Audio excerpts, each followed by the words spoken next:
O príncipe amaldiçoado de Elbaf faz o seu movimento. Após ser libertado por Luffy, Lock usa o seu martelo Ragnir contra a gigantesca árvore de Elbaf, invocando um raio capaz de colocar o país inteiro em chamas. Essa foi apenas uma fração do poder do gigante mais poderoso do mundo. Mas por incrível que pareça, até um gigante como Lock conseguiu ser ofuscado pelas gigantescas criaturas que aparecem no final desse capítulo. Os Cavaleiros Sagrados trazem o maior pesadelo das crianças de Elbaf para a realidade desse mundo. O que diabos está acontecendo? Quem são cada uma dessas figuras? É isso que você vai descobrir nessa análise completaça do capítulo 1142 do mangá de One Piece. Galera, Lock e os Cavaleiros Sagrados começaram a agir, Lock usando seu martelo contra a árvore de Elbaf e os Cavaleiros Sagrados invocando o maior pesadelo das crianças de Elbaf. Então esse foi um capítulo inteiramente dedicado a construir, a hypar os grandes vilões desse arco. E agora chegou a hora, da gente ver os mocinhos começarem a se mexer para fazer alguma coisa a respeito disso. Vamos falar sobre o capítulo 1142 de One Piece agora, não antes de você martelar o botão do like e conferir a sua inscrição nesse canal com o sininho ativado para sempre saber quando o próximo vídeo de One Piece for lançado e ainda ajudar o canal a se aproximar da marca dos 900 mil inscritos que segundo o meu hack da observação avançado, vai chegar ainda esse ano pra gente. Vamos lá! O capítulo abre com a escola das crianças no meio de um completo caos, sendo invadida por uma serpente gigantesca que as crianças suspeitam que seja Yomungunt, a serpente do fim do mundo. E logo de cara, a gente já se coloca no lugar das crianças e já se pega pensando o que caralhos está acontecendo. No fim, os professores conseguem salvar as crianças quando um deles dá uma martelada e Jaguar de Sol aparece para dar um soco hackeado, derrotando a serpente de forma definitiva. Aparentemente, o problema na escola havia sido resolvido, mas a verdade é que estava apenas começando. E peraí, eu mencionei escola agora há pouco, engraçado, porque isso me lembra de uma outra escola que sempre aparece aqui nesse canal, que é a Alura, a maior escola online de tecnologia do país. Tudo o que você precisa para se tornar um profissional completo na área de programação e nas mais diversas áreas de tecnologia, como marketing digital, edição de vídeo, de imagem inclusive, idiomas como inglês, espanhol e muito mais, do zero até o avançado e de forma totalmente prática e didática, e o melhor de tudo, com apenas uma única matrícula. Então você que está começando a sua carreira ou você que precisa melhorar o seu currículo, a Alura foi feita para você. Somente através do link aqui embaixo na descrição ou no comentário fixado você ganha um cupom de 15% de desconto na hora da sua matrícula. Agora que o carnaval acabou, meu amigo, aproveita para começar o ano com tudo e subir na sua carreira sem nenhum bicho atrapalhando os seus estudos, como aconteceu com a criançada em Elbaf, beleza? Um detalhe que eu também queria mencionar é o fato de Jaguar de Sol aparecer usando o seu haki do armamento contra a cobra. Como a gente sabe, todo vice-almirante é capaz de usar haki ou haki do armamento, haki da observação, e como Sal serviu como um vice-almirante da marinha, ele não seria uma exceção e por isso foi legal termos essa confirmação nesse capítulo. Agora, outro detalhe que também podemos observar é que o seu punho solta pequenas fagulhas de haki antes dele encher a mão contra a serpente. Então será que ele chegou a usar o haki do Conquistador infundido no seu punho?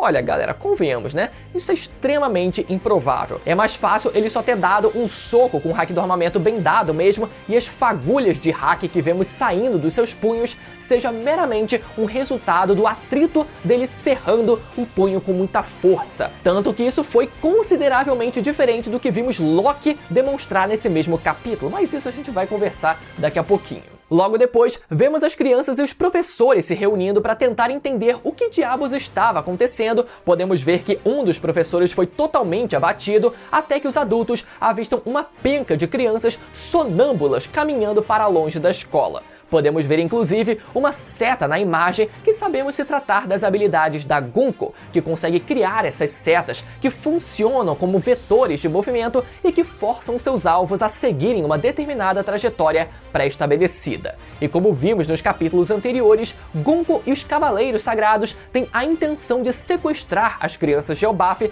provavelmente, para fazê-las servirem como soldados da marinha, assim como fazia a Madre Carmel, que negociava o tráfico das crianças crianças de Elbaf com o governo por baixo ali dos panos. Além disso, também podemos entender melhor o que está acontecendo quando mais criaturas aparecem no meio de uma floresta e algumas crianças desmaiam logo em seguida. Então, com isso, a gente pode deduzir que as crianças desmaiam assim que os desenhos se tornam realidade, basicamente como uma reação forçada dessa habilidade que coloca as crianças para dormir. Agora, a pergunta que a gente se faz logo de cara é: se as crianças acordam, as criaturas, ou seja, os pesadelos, eles desaparecem? Será que tem sequer alguma forma de fazer as crianças acordarem, ou elas só acordam se as criaturas forem derrotadas? Eu vou dizer pra vocês que, apesar de eu normalmente achar essas criançadas que sempre aparecem nos arcos meio chatas e que, costumam ser um elemento muito fraco dos arcos, nesse caso o Oda ele conseguiu transformar o papel da criançada em um dos pontos mais altos desse arco de Elbaf. Foi surreal a forma como o Oda ele conseguiu colocar a gente no papel da criançada e dos adultos, inclusive, tentando entender tudo o que estava acontecendo durante esse capítulo. Mas depois a gente volta a falar mais da criançada remelenta, porque o capítulo corta para o submundo de Elbaf, onde vemos o gigante Loki de pé com seu martelo em mãos. Nesse quadro, podemos ter uma dimensão da diferença absurda do tamanho de um gigante normal como Hyrule e um gigante como Loki, que herdou a genética dos gigantes ancestrais como o Wars. E detalhe que Loki e Hyrule são meio irmãos de sangue, ou seja, é como se o Loki estivesse prestes a dar uma lição no seu irmãozinho mais novo. Apesar da gente não saber, se eu não me engano, quem veio primeiro, Provavelmente foi o Loki, Agora, coitado do Hyrule, que foi derrotado por um mísero soco base do Luffy lá no arco de Dressrosa. Então uma martelada do Loki provavelmente já é capaz de fazer o gigante virar anão de tão achatado que ele vai ficar. Inclusive, vale lembrar que eu ainda sigo esperando ansioso pelo momento em que o Oda vai confirmar que o Kaido também faz parte dessa família não muito unida, considerando todos os pontos que eu já trouxe aqui nos vídeos anteriores, a genética dos gigantes ancestrais que o Kaido herdou, assim como o Loki, a sua técnica nomeada como Ragnarok, assim como é o objetivo de Loki e etc. Então sigamos esperando ansiosos para ver. E uma outra coisa que eu quase ia me esquecendo também. Algumas pessoas questionaram o fato do Loki ter sido acorrentado junto do seu martelo e que não faz, teoricamente, o menor sentido deixar um prisioneiro junto da sua arma mais poderosa. Bom, a gente ainda não sabe exatamente todas as propriedades desse martelo, mas se ele seguir uma lógica parecida com a do Mjolnir, é capaz dele não poder ser levantado por ninguém além do próprio Loki. Por isso, o martelo teve que permanecer com o Loki, porque ninguém mais conseguia tirar o martelo de perto dele. Inclusive, talvez isso possa ser uma dica de que o Loki seja alguém que, no fundo, seja uma boa pessoa de fato. Pelo menos é uma possibilidade. Inclusive, todo mundo espera o momento em que o Usopp vai levantar e usar esse martelo, apesar do personagem ainda não ter tido nenhum mísero destaque em batalha, pelo menos durante todo esse arco. Então, será que veremos o Usopp daquele tamanho minúsculo dele levantando um martelo do tamanho de um gigante? Ou será que o Oda ele vai vir com uma outra solução? A verdade é que o martelo Mjolnir tem a capacidade de encolher para qualquer tamanho que ele precise. Então, se o Oda quiser seguir por essa lógica, pode ser que o martelo de Loki se ajuste para o tamanho do Usopp. Afinal, o próprio Oda ele já ajusta o tamanho das espadas, não é mesmo, Zoro? Então, com essa base teórica, o mesmo também deve acontecer com o martelo do Loki. Mas a verdade é que seria muito mais legal se o Oda seguisse o caminho inverso e tivesse uma forma de gigantificar o Usopp para que ele próprio se adapte ao tamanho do martelo. E sabe o que é mais curioso? É que o Oda já tem a ferramenta perfeita para isso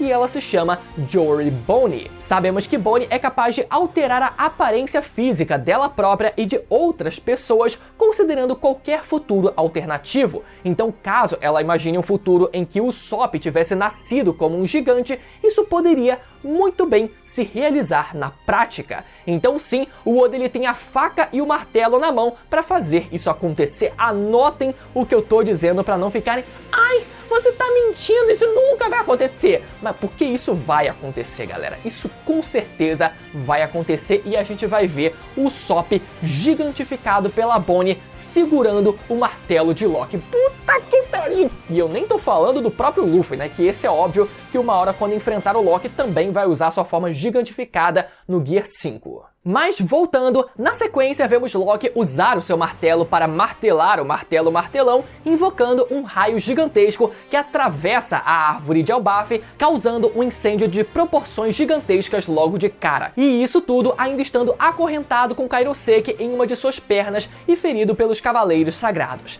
Vamos lá! A primeira coisa a dizer é, eu espero que o Luffy aprenda a lição depois dessa e não saia soltando bandido por aí, né? Porque, pelo amor de Deus. Segunda observação, algumas pessoas se perguntaram se o Loki só acertou a árvore ou se ele tinha a intenção de acertar a própria corrente que estava presa na árvore. Bom, não vemos nenhuma corrente nesse capítulo, então ele deve ter feito isso sem intenção de se libertar e apenas causar um estrago no país de Elbaf. Mas nada impede dele ainda martelar a própria corrente para ver se ele ainda consegue se libertar por completo nos próximos capítulos. Terceira observação, podemos ver o martelo de Loki fazendo um fluido de hack logo antes dele executar o golpe, e isso é claramente um exemplo de uso do hack do Conquistador avançado, justamente essa cauda de hack que precede os golpes dos personagens. Então, até segunda ordem, temos então a confirmação na prática de que Loki possui o Conquistador na sua forma avançada. Quarta observação, nessa história do Loki começar a invocar raios em Elbaf, nasce então a nova teoria de como o Enel irá ser trazido de volta para a história. Isso mesmo, Loki irá invocar um raio e acabar puxando o Enel direto da lua, galera. Inclusive isso me traz até uma certa nostalgia de quando a gente teorizava aqui nesse canal que o Enel seria invocado e trazido de volta ainda em Dressrosa, com o Fujitora puxando a lua inteira para perto do planeta. Ainda existe essa possibilidade, nunca é descartada, mas por enquanto ela tá meio fria, né? Essa nova agora tá ficando um pouco mais quente. Já uma quinta observação, eu vou dizer pra vocês que eu quero muito ver o Loki usando esse martelo a ponto de destruir por completo a superfície do país de Elbaf e revelando possíveis andares inferiores que acabaram sendo submersos pelo grande dilúvio do século perdido. Ora, meu irmão, se o oceano subiu 200 metros de altura, isso significa que também afetou o país de Elbaf. Então eu imagino muito o Loki causando esse nível de destruição em Elbaf, mandando Luffy, Zoro e todo o resto para os níveis inferiores, ainda mais inferiores, melhor dizendo, do país, e a partir desse momento dando início à maratona, a clássica maratona, para que Luffy e os outros subam de volta para o topo de Elbaf até alcançarem a localização do vilão final desse arco, né? Provavelmente até o momento, segunda ordem, o Loki. Eu sei que os defensores do Loki, libertem o Loki, com faixas e cartazes, mas por enquanto ele permanece como antagonista. Eu gosto muito dessa possibilidade porque, apesar de seguir aquela clássica mesma lógica de maratona, subida de níveis e uma corrida contra o tempo para chegar até a localização do vilão final, teríamos então a oportunidade de conhecer mais sobre o passado e a geografia de Elbaf que a gente ainda não teve a oportunidade de conhecer. Além disso, teríamos uma primeira vitória moral do Loki contra os Chapéus de Palha, mandando eles direto pro inferno do país de Elbaf e obrigando eles a subirem tudo de novo. O Loki não precisaria apagar eles numa luta direta, né, sair como um vencedor absoluto da luta,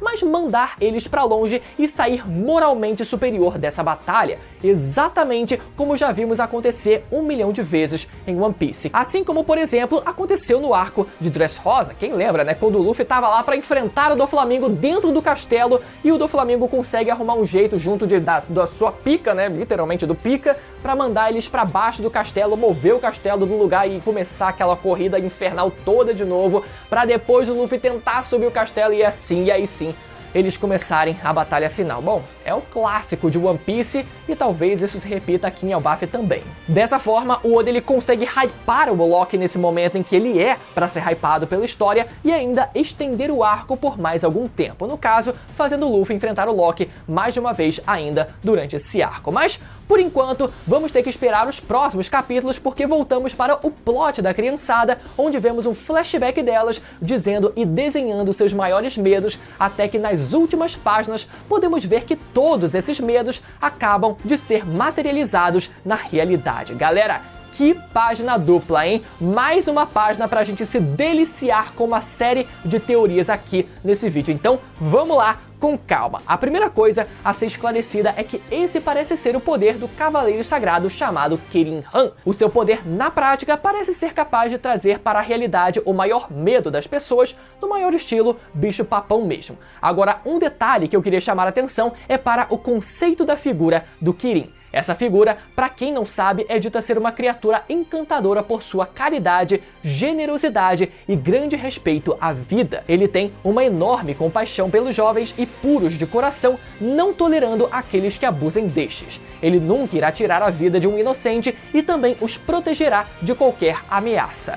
E agora, trazendo para o universo de One Piece, talvez esse conceito de uma criatura benevolente se reflita no fato do Kirin Han ser o único entre os Cavaleiros Sagrados e os Gorosei que conhecemos que possui um manto de nuvens branco, enquanto os Gorosei e o Shamrock possuem nuvens negras. Mas é aqui que entra a grande contradição nisso tudo. Kirin, como vimos, é uma criatura benevolente. Kirin Han possui um manto de nuvens branco, provavelmente simbolizando a pureza do animal que ele representa, mas ao mesmo tempo não me parece que ele esteja querendo fazer o bem para essas crianças. Até o momento, ficou muito claro que a intenção dos Cavaleiros Sagrados, incluindo o tal do Kirin Han, seja sequestrar essas crianças. Então talvez o Oda tenha pensado em criar uma versão corrompida de um Kirin, com o Kirin Han querendo fazer o mal, ou que o personagem até tenha um bom coração, mas foi obrigado a fazer coisas ruins pelo governo, né? Por causa do sistema. Isso a gente ainda precisa esperar para ter mais informações. E agora, pra gente entender esse último quadro do mangá, a gente precisa voltar no capítulo onde vemos a criançada dizendo e desenhando as criaturas às quais elas têm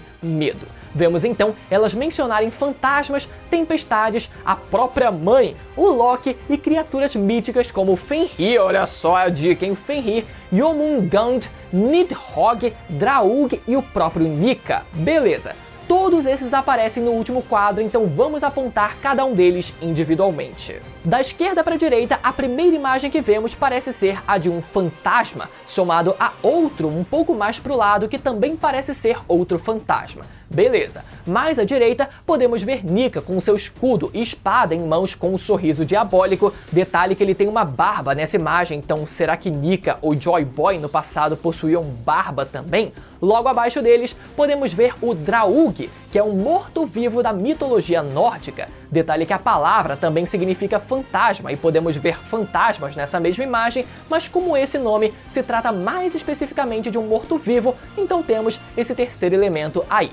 Mais à direita, temos o lobo Fenrir, obviamente, né? Isso eu acho que não existe qualquer margem para dúvida. E acima dele, temos o que parece ser um Home, que representa o medo de tempestades mencionado por uma das crianças. Mais ao centro, temos um gigante humano que provavelmente se trata do próprio Loki. E ao lado dele, temos um dragão gigantesco que provavelmente se trata do Nidhogg, que se trata de um dragão ou serpente da mitologia nórdica. Esse dragão, inclusive, é idêntico ao desenho do dragão que vimos no quadro anterior de Elbaf, não só pelo tamanho, mas por parecer um típico dragão ocidental e possuir esses dois chifres. Então agora podemos ter uma noção mais clara de como provavelmente era esse dragão originalmente. E lembrando que se especula que esse exato mesmo dragão chegou a se tornar uma Akuma no Mi, se ter o seu poder canalizado em uma Akuma no Mi, e que hoje ela esteja em posse do homem chamado Monkey D. Dragon. Mas isso é só teoria, mas será que o Oda ele não tá ali já entregando o ouro pra gente de uma forma ou de outra? Além desses, também chegou a ser mencionada a serpente Jomungand, mas essa é aquela serpente que aparece logo no início do capítulo, quando os alunos estavam assistindo às aulas da Alura, com meu link aqui embaixo, só para lembrar vocês. Agora, ainda na imagem, nos resta saber a identidade daquele urso gigante e da ave que aparece mais acima do lado direito. Será que essa ave tem sequer alguma coisa a ver com o Gorosei São Marcos Mars? É a única coisa que eu consegui traçar de paralelo aqui. E para os mais espertos, vocês devem ter visto que faltou eu mencionar uma outra criatura nessa imagem, a tal mãe que o garoto disse que tinha medo e também foi materializada bem no cantinho inferior esquerdo dessa imagem. E por que eu deixei para falar dela por último? Justamente porque essa mãe nos lembra de forma inegável Charlotte Linlin, a nossa querida Big Mom. Vamos lá, com calma. Provavelmente essa não se trata especificamente da Big Mom, mas não tem como negar a semelhança, então talvez o moleque tenha imaginado a sua mãe com um semblante ameaçador muito parecido com o da Big Mom, por isso o desenho ficou tão parecido. Talvez o moleque tenha usado a Big Mom como referência para desenhar a própria mãe. Ou quem sabe esse não seja um claro e evidente aceno do Oda para que a gente não se esqueça da Big Mom. Inclusive, isso é sustentado pela tempestade que aparece desenhada na forma de um home nessa mesma imagem. E assim como Oda, toda semana eu venho aqui lembrar vocês também da exata mesma coisa. Nunca se esqueçam que a Big Mom ainda vai retornar no arco de Elbaf, meus amigos. Agora, uma última coisa interessante que eu queria observar é a forma como esse quadro se assemelha e faz um certo paralelo com aquele que vimos nos capítulos anteriores. A gente pode ver Nika, Loki, o dragão e até os gigantes reagindo a essa cena exatamente como Franky também aparece reagindo ao quadro anterior. E eu acho que o paralelo fica ainda mais evidente pelo seguinte fato. Nessa imagem, vemos um mundo de pesadelo das crianças, enquanto naquela outra imagem nos é levantada pela Ripley a hipótese de aquilo tudo ser apenas fruto do sonho de uma criança. Naquele contexto, Ripley diz que na história que eles conhecem nunca houve um intercâmbio cultural, mas apenas guerra entre diferentes raças e povos. E por isso, talvez todo aquele desenho talvez fosse apenas o sonho da imaginação de uma criança. Ou seja, a vontade de ver as diferentes raças e povos do mundo inteiro unidos lado a lado. Então, considerando que esses dois quadros traçam um certo paralelo por conterem personagens e figuras muito parecidas, isso faz a gente ver como cada criança pode ter uma visão diferente de uma mesma coisa. Enquanto esses personagens são como um pesadelo para as crianças de Elbaf, esses mesmos personagens também podem ser o sonho de uma criança vinda lá do século perdido. E isso é reforçado até mesmo pela forma como as próprias crianças de Elbaf brigam entre si para dizer quem realmente vai destruir o mundo. Um dizendo que vai ser o Loki e o outro dizendo que vai ser o Nika, quando na verdade, talvez os dois tenham o mesmo objetivo de destruir esse mundo. Se você ficou até o final e gostou desse vídeo, lembra mais uma vez de deixar o seu like, conferir a sua inscrição com o sininho ativado aqui embaixo, deixar o seu feedback aí nos comentários e caso você tenha perdido os últimos vídeos de One Piece aqui do canal, dá uma olhada, galera. Aproveita para dar uma olhada nesses dois vídeos que vão aparecer aqui na tela agora, que eu tenho certeza que vocês vão gostar também, beleza? Até a próxima, tchau!